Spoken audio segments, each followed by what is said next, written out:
made a whole series of videos about narcissism and narcissists. And there are some terms that are important. One is called gaslighting. Another one is a flying monkey. Another one is gaslighting. And the last one is volunteering. And I want to quickly go through these. The narcissist gaslights the person. So they tell you something today and they contradict themselves tomorrow. This can be a parent, a brother, even a supplier. One of my suppliers this week told me, I don't supply this, go get this. So I went and got it. I actually bought the wrong thing. It doesn't fit his system.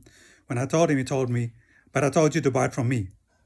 But he didn't tell me that. So I'm being gaslit by a narcissist. The second thing is I will tell somebody who I know that also knows the narcissist, that person is doing this to me. And they'll say, no, but he never does that. He's a wonderful person.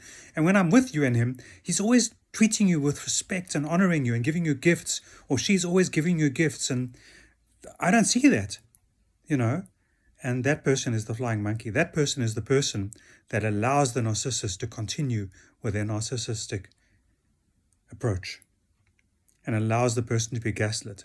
And the thing that saved me and made me start seeing what's happening with a narcissist is when a narcissist told me something on WhatsApp.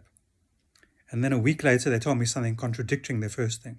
And I said to them, but you told me something else last week. And they said, no, I didn't. So I took a screenshot of the previous week. And then I took a screenshot of this week with the dates. And I sent them these two pictures. And I said, but look, last week you said this, and this week you're saying this. And they again weren't prepared to own up and say, sorry, I made a mistake. That's what I would have done. If I said to you X this week and I said minus X next week, and you said, but you said X last week and now you're saying minus X, I would say, sorry, I've changed my mind, or I made a mistake, or I'm sorry, or, I would have a discussion with you about what's different now. Why am I contradicting myself? Maybe it's a different situation. Maybe that's why I'm contradicting myself. But the narcissist is not like that.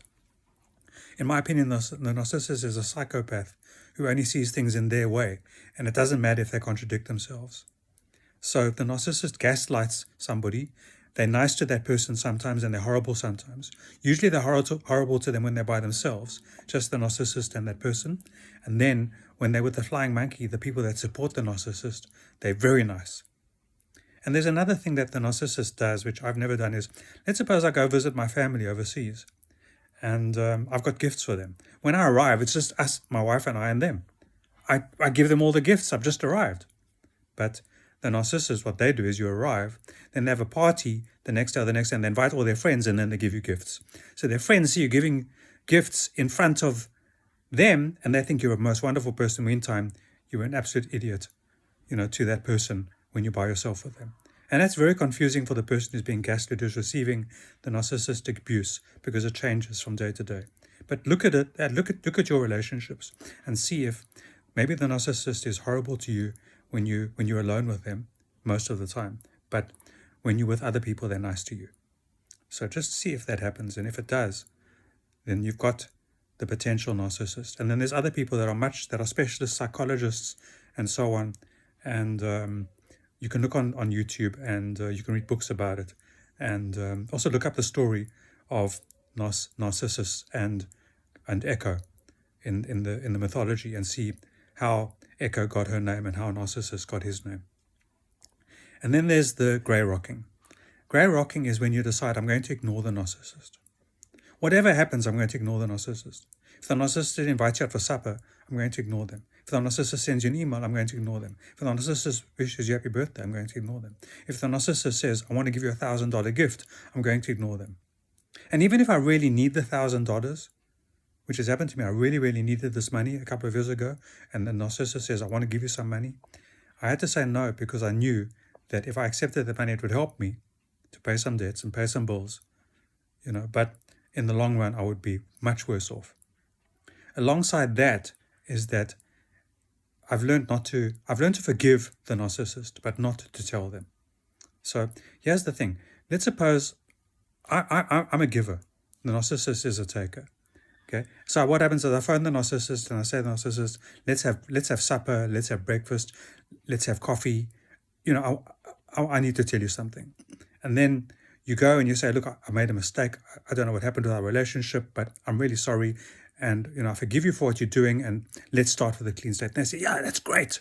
And then for 3 months or 6 months, maybe a year, everything's great. You go out, you have parties, they invite you on train rides. Everything is fantastic. It's just mind-blowingly nice. You're happy in their presence, but then at some point the abuse starts again. And then it gets worse. It's always worse. So maybe it goes through 5, 6, 7 iterations of everything's okay, you apologize, you get back together, everything's okay, and then you get version 2 abuse. Then you apologize, then you get version 3 abuse. Then you apologize, you get version 4 abuse. Then you apologize, you get version 5 abuse, and you realize you can't take this anymore. So you start Greyrocking the person. And then what you do is you say in your mind, I forgive the person, but you don't tell them. Because you need to forgive them. Because if you don't forgive them, you harbor anger and negative energy, and you just want to always attack them and abuse them in your mind and say, I'm going to destroy their business. I'm going to destroy their life. But you're not actually helping anybody. You're not helping yourself. You're not helping your karma. You're not helping yourself to have positive thoughts. Your mind is constantly engaged with what you're going to do to that person. Mentally, emotionally, psychologically, even physically. Some people abuse each other physically, which is really, really horrible. Being abused physically is as bad as abusing someone mentally. They're both equally bad. Hitting somebody, slapping them, it's bad. Abusing them by calling them names, by attacking who they are, by contradicting yourself and then not apologizing, it's abuse, and it's horrible.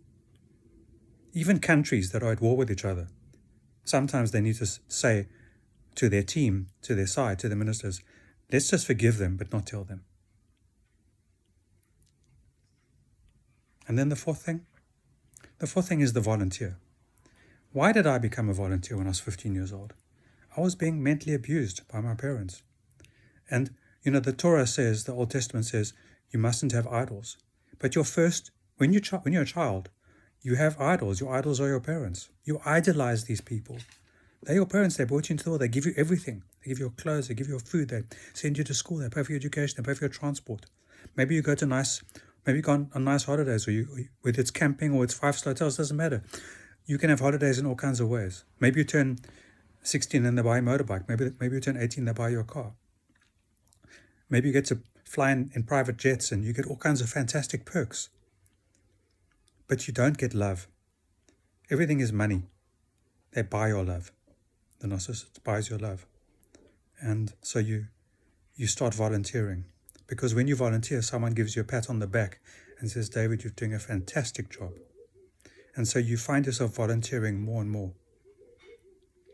Even when you're in your prime, in your 30s and 40s, when you should be focusing on your work and focusing on your family, you are volunteering. You're out. You're 2 or 3 nights a week. Sometimes on the weekend you're out. You're volunteering. And you feel good, and you're making an impact. I volunteered. I spoke at hundreds of conferences, 120 to be exact, from 2009 to 2016. I became an energy expert. I learned about renewable energy. I learned about the environment. I learned about oil and gas.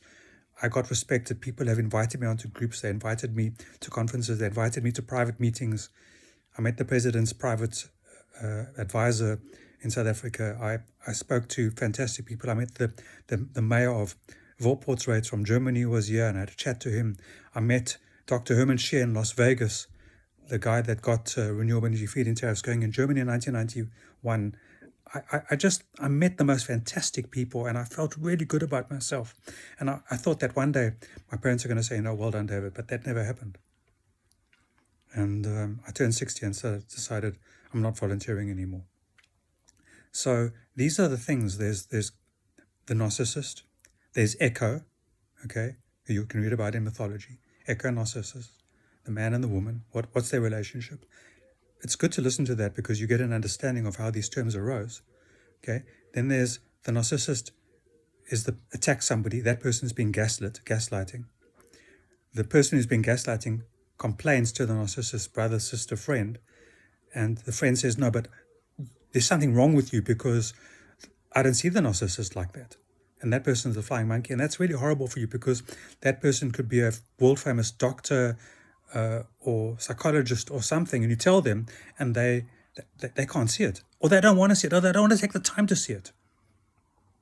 You know, that's the worst part.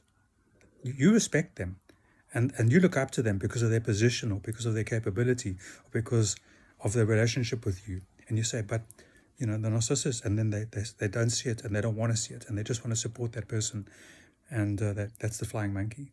Then you decide to ignore the flying monkey and the narcissist, and that's called Greyrocking. And it's very difficult, but I've been doing it for the past almost 2 years, and it's made my life completely different. And then for my 60th birthday, I decided, which was in May last year, I'm not volunteering anymore. Look, I've been running my own business for 30 years. A friend of mine phones me now, David, I've just started a business. I spent half an hour talking to him, and I gave him 3 pieces of advice that are very, very important. And when you're starting a business, when you're running your business, if you want to know what that advice is, please ask me. I'll be happy to make a video on that.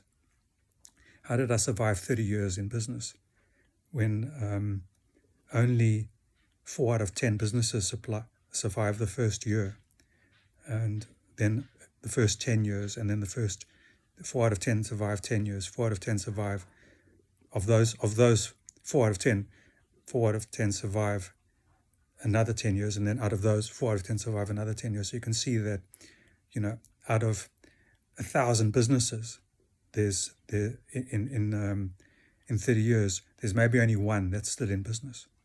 So I feel good that I've managed 30 years as a business person, as a salesperson, as a inventor, and every day I've got to perform, because if I don't, I'm not going to get paid.